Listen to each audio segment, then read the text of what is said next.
Chapter 3. The Cylinder Opens.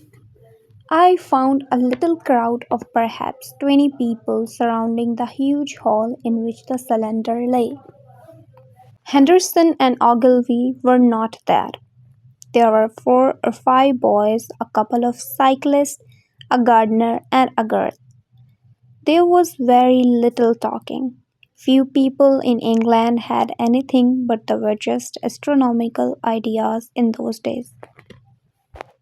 Extraterrestrial had no meaning for most of the onlookers.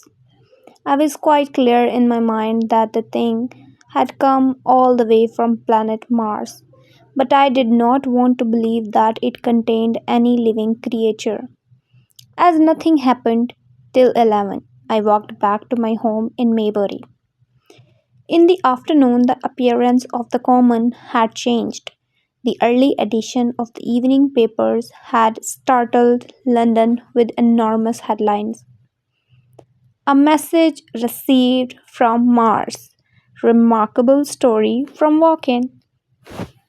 In addition, Ogilvy's wire to the Astronomical Exchange had roused every observatory in 3 kingdoms. The common was surrounded by half a dozen files from Woking Station, a basket chaise from Shobham, and a rather lordly carriage. Besides these, there was quite a heap of bicycles. In fact, there was quite a considerable crowd, even gaily dressed ladies among them. I found the pit occupied by about half a dozen men, Henderson, Ogilvy, and a tall, fair-haired man, Stent. The astronomer royal, Stent was giving directions and instructing the man in a clear, high-pitched voice. Standing on the pit. It must have become cooler by now. As soon as Ogilvy saw me, he asked me to go and see Lord Hilton, the lord of the manor. The growing crowd was becoming a serious hindrance to their excavation. They wanted a railing put up to stop the boys especially from coming closer to the pit. The workmen had failed to unscrew the top, but a faint stirring was audible from the thing.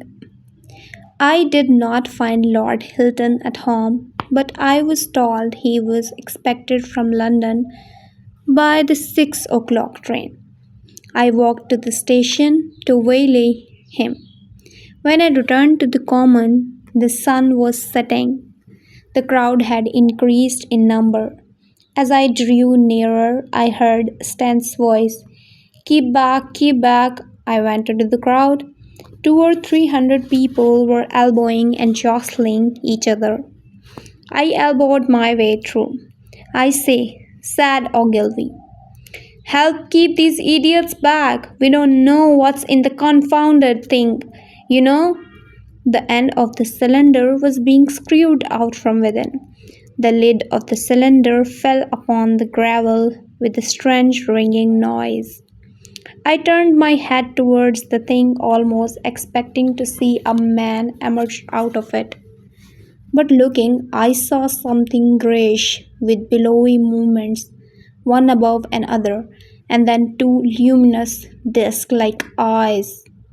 Then something resembling a little grey snake about the thickness of a walking stick coiled out and wriggled towards me. And then another and another. A sudden chill came over me. There was a loud shriek from a woman behind. I saw astonishment giving place to horror on the faces of people around me. There was a general movement backwards. I found myself alone and saw people on the other side of the pit running off. Stent among them. I looked again at the cylinder and an irrepressible terror gripped me. I stood staring petrified.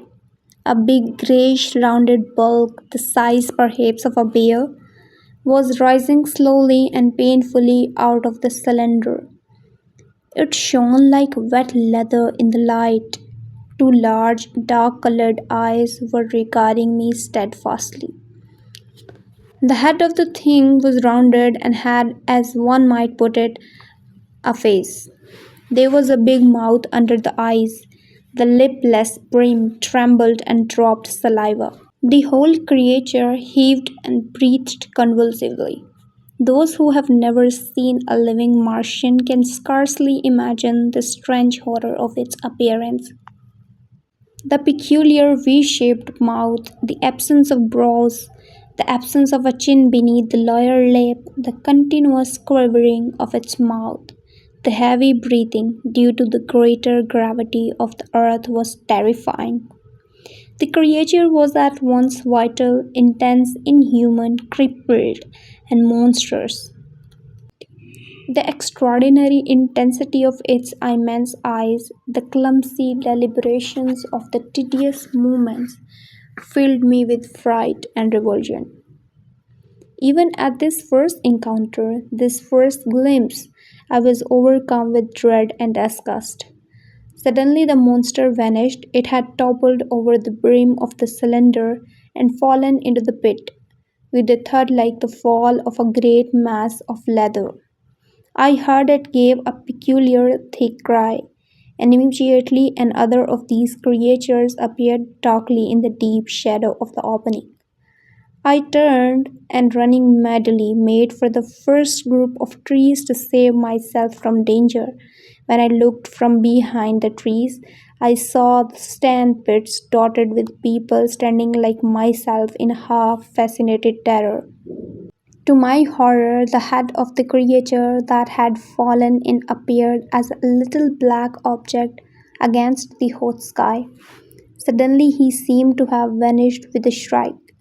Anyone coming to walking would have been amazed at the sight. People hiding in ditches, behind bushes, behind gates and hedges, with rows of deserted vehicles standing all round.